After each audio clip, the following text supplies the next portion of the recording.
J'ai percé. Truc de fou. La phrase un petit peu classique, même cliché des gens qui veulent faire du contenu viral sur internet. Mais pour le coup, c'est assez vrai puisque j'ai fait 30 000, presque 30 000 vues sur Instagram Reels. Euh, je crois presque 10 000 sur TikTok.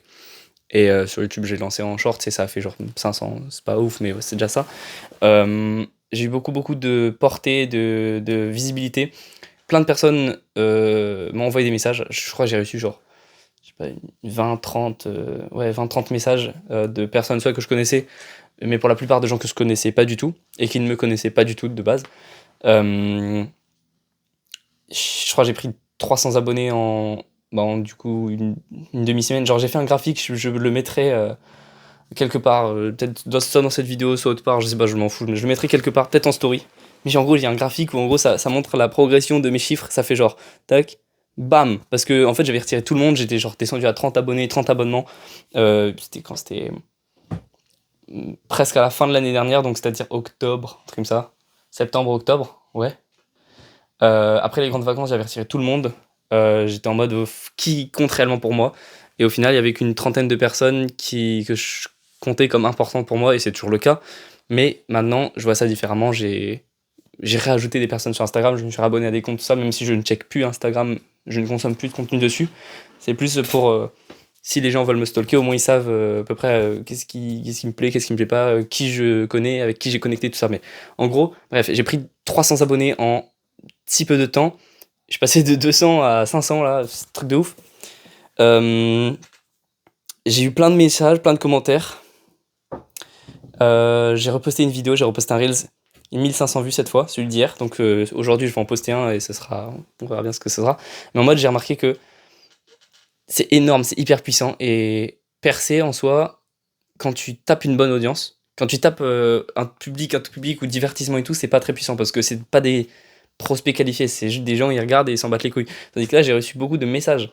J'ai eu des commentaires, donc des messages privés aussi, de mecs qui voulaient discuter, en apprendre plus, ou juste qui étaient curieux, qui voulaient me parler de ce qu'ils faisaient, qui avaient des questions, ou en fait, beaucoup juste de gens qui étaient intéressés, curieux, passionnés, ou juste perdus, en fait, qui avaient besoin d'aide, de conseils, tu vois, de trucs comme ça, de plein de choses. Et en fait, ça a créé c'est comme une machine à.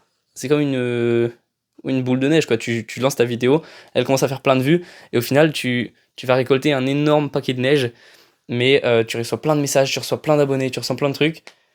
Il faut juste réussir à bien l'exploiter. Et là, pour l'instant, je me suis fait exploiter par ce truc. C'est-à-dire que j'ai perdu beaucoup de temps. J'ai pas réussi à bien prioriser. J'ai reçu beaucoup de demandes de call, de rendez-vous, de mes potes même qui voulaient qu'on se voit, pour leur expliquer aussi, même juste comme ça. Et en fait, c'est que j'ai beaucoup de choses qui se sont prévues. Je crois que je les ai notées juste ici. Ouais, là, bon, il y a pas tout, il y a vraiment pas tout, franchement. Non, il y a pas tout. Je peux pas montrer, de toute façon, c'est assez. C'est même des trucs, certains trucs sont perso, mais en gros, il y a beaucoup de choses qui sont prévues et j'ai pas très bien organisé. J'ai fait un peu tout, genre j'ai marqué tout sur une liste, mais j'ai pas prévu de date ni rien pour chaque chose. Donc ça fait que mon emploi du temps, il était en mode libre, mais j'avais beaucoup de choses à faire et je ne calais rien. Donc maintenant, ça change. Maintenant, euh, je trie et je sélectionne. Il faut vraiment que je fasse attention à qui utilise mon temps, qui a accès à mon temps. Parce que maintenant, mon temps a beaucoup plus de valeur qu'avant et j'ai des choses à faire. Je dois refuser certaines choses. Je dois refuser les messages, parfois je dois ne pas répondre parce que c'est juste pas intéressant et ça me fait perdre du temps. Il faut vraiment savoir bien démêler de ce qui est intéressant de ce qui ne l'est pas. Donc c'est un peu la leçon que j'en tire. Maintenant je vais faire vraiment gaffe à ça, je vais m'organiser, je vais avoir un emploi du temps, un agenda, je vais tenir mes trucs, je vais tout le temps mettre des horaires sur les choses. Vraiment les choses doivent être carrées parce que quand ça devient bordélique, quand ça commence à se dépasser, ça devient incontrôlable. Donc il faut vraiment que j'ai ça en mon contrôle. Voilà, maintenant, ça sera cool et ça sera organisé. Voilà, c'était Vianney. À la prochaine. Ciao.